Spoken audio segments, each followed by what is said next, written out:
revoltas na capital federal, revolta da vacina e revolta da chibata, que é o que a gente vai conversar agora aqui.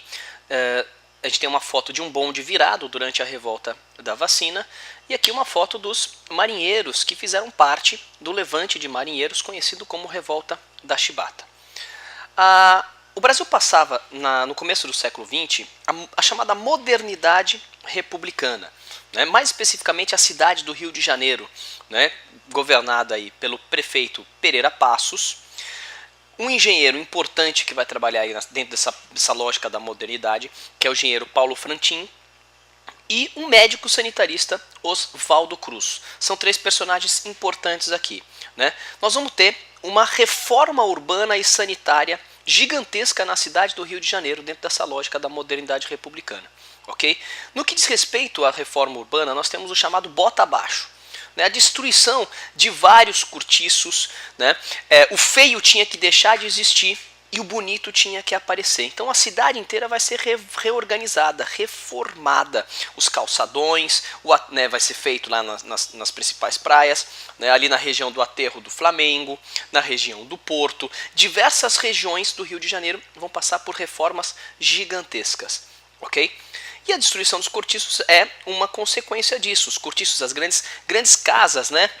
Grandes propriedades que abrigavam muitas famílias pobres.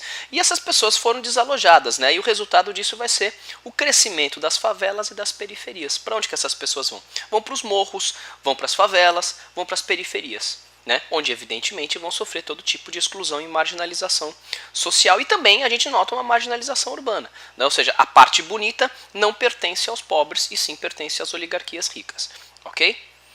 No que diz respeito à reforma sanitária, nós temos alguns programas interessantes, né? De mata-mosquitos, ou seja, combater as pragas, né? Compradores de ratos, né? Ou seja, para combater as pragas de rato, e sobretudo a vacinação obrigatória. A ideia era implementar a vacinação obrigatória principalmente contra a varíola, né, que era uma das principais doenças, uma das principais epidemias que tinha ali na região do Rio de Janeiro, junto com tuberculose, com peste bubônica, com cólera, mas a varíola era uma das mais importantes aqui, né.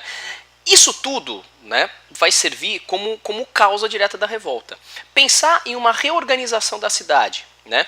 Pensar em uma reorganização da cidade, pensar na cidade do Rio de Janeiro com esgoto, com vacinação obrigatória, com combate a pragas, é uma coisa positiva, mas a forma como vai ser feita que está sendo questionada, ou seja, tudo isso vai ser feito com muita violência, né? Ou seja, a violência do Estado, do Estado, né? Ou seja, não havia nenhum tipo de programa educacional, de campanha educacional, de informação sobre a vacinação, né? Ou seja, as pessoas eram obrigadas e maltratadas dentro desse sentido.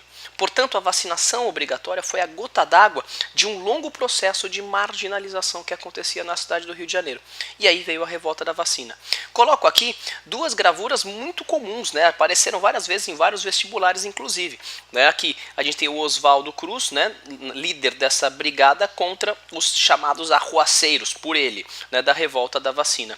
E aqui de novo o Oswaldo Cruz, né? Furando aí o braço de alguém, né, como se esse alguém fosse uma cobaia. Dizia-se que aquela vacina ainda não tinha feito todos os testes, né, portanto o povo brasileiro ali do Rio de Janeiro eram cobaias dessa vacina, né.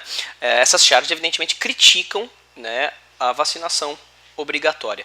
Eu coloco aqui uma análise de um importante historiador, Nicolau Shevchenko, sobre a revolta da vacina.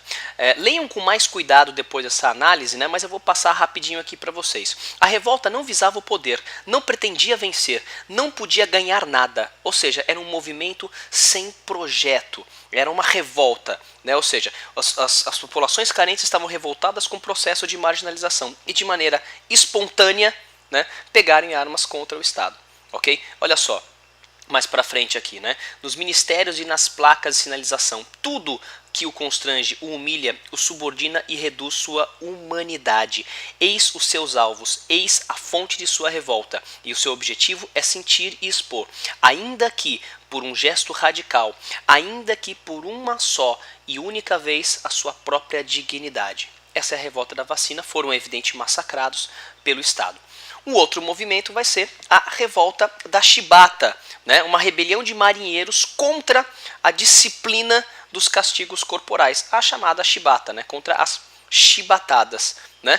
Esse movimento também deixou claro, né, todo o preconceito racial e as más condições de trabalho impostas aos marujos. A gente tem aqui, né, o seu principal líder, que é o João Cândido, né, e as principais reivindicações, ou seja, o fim das chibatadas, melhorias na alimentação e uma anistia.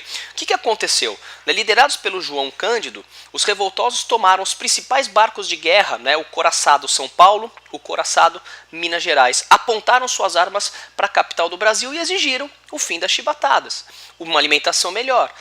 A grande verdade é que eles exigiam um tratamento com dignidade. A maior parte dos marinheiros eram negros, assim como o João Cândido, e ainda eram tratados como escravos, tomavam chibatadas, comiam restos de comida, e eles queriam ser tratados com dignidade, como homens livres, e foram atendidos. Né? Não havia outra possibilidade a não ser essa. Então o governo decretou uma lei contra as chibatadas, estabeleceu uma melhoria na alimentação e ofereceu a anistia.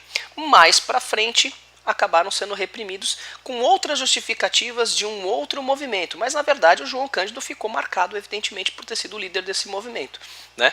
Mas a revolta da chibata teve sucesso nas suas principais reivindicações. Então, a gente destacou aqui duas das principais revoltas que nós tivemos, né, durante a República Velha, a revolta da vacina e a revolta da chibata.